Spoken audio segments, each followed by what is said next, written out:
안녕하세요. 조섭입니다.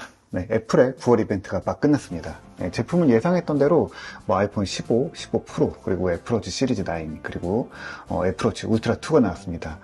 전반적으로 발표 꽤 재밌었고요. 또 아이폰은 또 한 번 이 큰 발전이 있었다고 봅니다.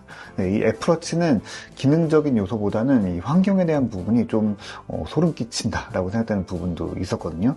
자, 이번 키노트에 대해서 이야기 한번 시작해 보도록 하겠습니다. 네, 아이폰 15부터 이야기를 해보죠. 네, 저는 이번에 나온 아이폰 중에서 가장 추천하고 싶은 게 아이폰 15 플러스입니다. 네, 이제까지는 이 프로에 비해서 일반 아이폰 모델은 좀 눈에 띄게 아쉬운 부분들이 좀 있었고요. 그런 거를 뭐 어떤 가격적인 부분들 그런 것 때문에 그냥 감안하고 쓴다, 이 정도면 충분하다라는 느낌이 좀 있었거든요. 그런데 이제는 뭐 양보할 부분이 거의 없습니다. 뭐 120Hz 재생되는 프로모션 정도가 거의 전부죠. 네, 일단 다이나믹 아일랜드가 들어갔습니다. 네, 아이폰 14 프로의 하이라이트였죠. 이게 일반 모델에도 이제 다 들어갑니다. 그리고 기본 디스플레이도 이제 1600니트까지 HDR 다 표현하고요. 최대 2000니트까지 올라갑니다. 이거 거의 프로급 이제 성능이 나오는 거죠. 이 디자인은 전체적으로 약간 곡선이 더해진 것 같아요. 좀 매트한 소재라고 하는데 파스텔 톤 느낌 나는 게 또 새로운 느낌입니다. 카메라는 작년에 아이폰 14 프로에 들어갔던 4800만 화소 카메라가 아이폰 15 일반 모델에 들어갑니다. 이 쿼드 픽셀이죠. 4개의 픽셀이 정보를 모아서 하나의 픽셀을 만들어주는 거예요.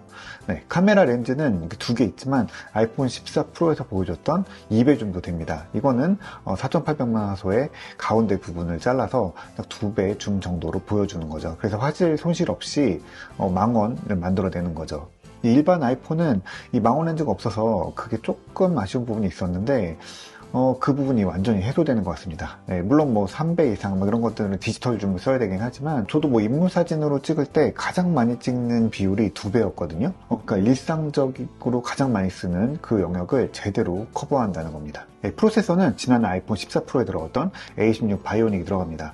네, 지난해부터 했던 정책인데 이 전해의 프로세서를 쓰는 거죠. 그럼에도 아직 이 성능의 여유가 많기 때문에 이 성능에 대한 부분은 뭐 최신 칩이 아니다라고 해서 좀 서운할 부분도 아니고 걱정할 부분도 아닌 것 같습니다. 그리고 라이트닝 대신에 USB-C가 들어갔죠. 네, 이건 뭐 계속 이야기가 나오던 부분인데 아마 유럽의 규제가 가장 큰 이유다라는 해석들이 많이 있죠.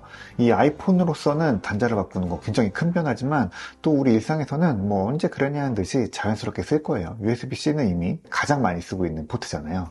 이 에어팟 프로 2도 단자를 바꿨다고 합니다. 네, 그러면서 이제 전체적으로 전송 속도도 올라갔는데 USB 3, 그러니까 10GBps까지 전송이 된다고 합니다. 그러니까 1초에 1GB 정도 파일을 전송할 수 있는 거죠.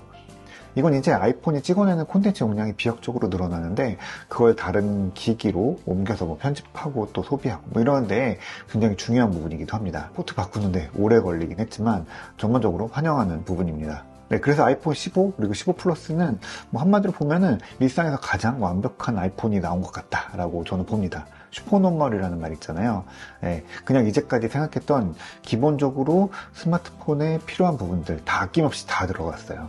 그럼 그거보다 더 좋아야 되는 프로에는 뭐가 들어가냐, 어떤 차별이 있냐, 비슷한 거 아니냐 라는 걱정을 좀 키노트 보는 중간에 했었는데 이게 또 생각보다 의미 있는 발전들이 있더라고요. 일단 아이폰 15 프로는 디자인이랑 소재가 크게 바뀌었어요. 티타늄을 씁니다. 이 티타늄은 그동안 애플워치 최상위 모델에 한정적으로 쓰이는 좀 고급 소재였죠. 이게 가공하기도 어렵고 소재도 비쌉니다. 근데 가장 큰 특징은 가볍다는 거예요. 이 스테인리스 스틸도 그동안 진짜 고급스럽게 굉장히 잘 썼는데요. 이게 점점 무게가 부담스러워지다 보니까 그걸 개선하려고 했던 것 같아요. 고급화를 했다라고 봐도 됩니다. 이게 티타늄이 그대로는 사실 못 쓰거든요. 좀 어떤 특성들이 좀 약해서 이걸 좀 강화해야 되는 부분들이 있는데 이게 굉장히 재밌어요. 일단은 여기 들어가는 티타늄은 티타늄 그레이드 5입니다. 이거는 가장 많이 일반적으로 쓰는 소재인데요. 이 키노트에서도 화성에 가 있는 이 큐리오시티가 이걸 썼다고 하죠. 네, 그냥 항공 우주 분야 이런 데에 많이 쓰는 소재이긴 해요. 그러니까 강성을 어느 정도 가지면서도 아주 무게가 아주 가벼운 일반적인 철 소재보다 거의 절반 이하로 무게를 줄일 수 있다고 합니다. 근데 이게 문제는 강도가 아주 높지는 않아요. 그러니까 떨어뜨리면은 뭐 제품 휘고 뭐 옛날에 뭐 문제가 됐던 뭐 뒷주머니 놓고 앉았는데 구부러졌다 뭐 이런 이슈들이 생길 수도 있는 소재라는 거죠. 그래서 애플은 그냥 티타늄만 그대로 쓰는 게 아니라 안쪽에 알루미늄 프레임을 또 붙입니다.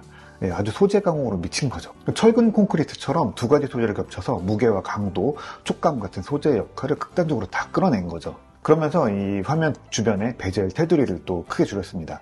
애플은 참 묘한데 이 베젤이 그냥 보통 다 괜찮다가 조금 거슬리는데 라고 생각될 때가 있거든요. 그쯤에 딱 기가 막히게 다음 모델이 베젤을 확 줄인 그런 디자인으로 나옵니다. 아마 이번에도 실제 제품 보면은 또 느낌이 확 올 것 같습니다. 프로세서는 A17인데 이름이 프로가 붙습니다. A17 프로예요.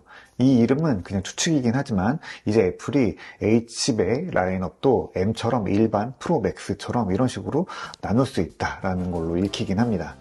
그 이야기는 조금 더 나중에 다시 해볼게요. 이 칩도 재밌는데 전반적으로 성능이 늘긴 했어요. 6코어 CPU는 10% 정도 성능이 빨라졌고요. 또 6코어 GPU도 20% 정도 빨라졌다고 합니다. 근데 이게 그냥 뭐 깡성능이라고 하죠. 그냥 몇 퍼센트 이렇게 올라간 게 전부가 아닙니다. 이 GPU가 뉴럴 엔진이랑 본격적으로 협업을 시작합니다. 일단은 레이트레이싱이 됩니다. 빛의 반사를 표현하는 기술인데요. 이게 연산 성능이 엄청 많이 필요해요. 그래서 이거를 별도 하드웨어로 처리를 해서 그 성능을 높인다는 거죠. 이거는 뭐 게임뿐 아니라요. 결국에 이제 증강현실 이런 부분이랑도 연결되는 부분이라서 애플이 당연히 할 거라고 봤었는데 이번에 들어가네요. 또 하나는 메탈 FX 업스케일링입니다. 아주 재밌는 부분인데 GPU랑 뉴럴 엔진이 같이 힘을 합쳐서 게임 이미지를 더 좋게 업스케일링하고 또 프레임을 올리는 거예요. 엔비디아의 DLSS를 떠올리면 좀 비슷합니다. 인공지능으로 해상도와 이미지 화질을 보정해서 더 높은 해상도와 프레임을 만들어내는 거죠. 그래서 그냥 성능을 높이고 끝나는 게 아니라 그걸 보여줄 수 있는 생태계도 이제 만들어 가고 있어요. 이게 콘솔 게임, PC 게임으로 나온 게 스마트폰으로 폰으로 나옵니다. 모바일 게임이 아니라 트리플 A 게임인 거죠. 유비소프트도 어쌔신 크리드 미라지를 내놓는다고 해요. 그러니까 아이폰이 이제는 모바일 게임이 아니라 콘솔 게임, PC 게임 수준의 게임을 돌릴 수 있는 기기라는 거예요. 사진도 크게 달라졌는데 애플은 아이폰 15 프로에 7개 카메라가 들어간다고 설명합니다. 센서 감도나 심도, 색 표현 이런 것들 좋아졌다고 늘 이야기하는데 이번에는 샘플 이미지를 보면은 좀 느낌이 이전과는 또 조금 다른, 조금 더 한 단계 올라섰다는 느낌이 좀 확실히 드는 것 같습니다. 이건 좀 찍어봐야지 알 것 같긴 한데 분명히 느낌이 조금 다른 게 있어요. 일단 수치로 나온 이야기를 먼저 좀 해보도록 하죠. 아이폰 프로에는 원래 3배 망원 렌즈가 들어가죠. 77mm인데 이번에 120mm, 그러니까 완전히 초망원 렌즈가 들어가는 거예요. 이게 5배 줌이거든요. 이게 처음에 발표할 때는 이 3배 망원을 크롭해서 5배로 만드는 거 했더니 그게 아니라 진짜 과학적으로 5배를 찍습니다. 카메라는 보통 이 렌즈 앞에서부터 센서까지 그 거리가 필요해요. 이 포컬렌스라고 해서 망원일수록 이 코가 길게 나오잖아요. 초점이 앞에 맺히기 때문에 그 센서와 렌즈 앞부분까지의 물리적인 이 거리가 좀 필요합니다. 근데 스마트폰 같은 경우에는 렌즈를 이렇게 크게 길게 코가 튀어나오게 만들 수는 없잖아요. 그래서 이걸 최소화하기 위해서 이 포컬렌스를 좀 줄이고 그 대신에 센서 크기를 작게 만들어서 이 망원 이미지를 만들어냈거든요. 근데 이번에 애플은 폰 안에서 물리적으로 억지로 공간을 만들어냈어요. 이 테트라 프리즘이라는 건데 안에 프리즘을 넣어서 빛을 4번 굴절 반사시켜서 그 긴 초점 거리를 이 안에서 꾸불꾸불하게 접어서 만들어낸 거예요. 이전에 애플이 이런 특허가 냈다라는 걸 어디서 봤던 것 같은데 실제 제품으로 그게 나온 겁니다. 이 표준 카메라는 기존 이제 2배가 아니라 이게 24mm, 28mm, 35mm 이렇게 3가지로 이제 크롭해서 조절할 수 있게 했고요. 그래서 망원 2가지 화각에 초광각 렌즈에 접사 이거 다 합쳐가지고 7가지 광학적 특성으로 촬영할 수 있게 된 겁니다. 그래서 카메라 7개 들어갔다라고 이야기를 하는 거죠. 이 영상도 좀 놀라운데 USB-C에 외장 SSD를 꽂아서 직접 저장할 수 있도록 했어요. 이건 보통 고급 카메라들이 저장 공간, 이동 속도, 이런 것들 여러 가지 환경 때문에 쓰는 건데 아이폰에서도 그게 됩니다. 그래서 이걸로 4K 60p를 촬영할 수 있도록 했습니다. 또 로그인 코딩도 돼요. 이건 색을 이제 꽉 눌러서 손실 없이 다 정보를 담아내는 건데요.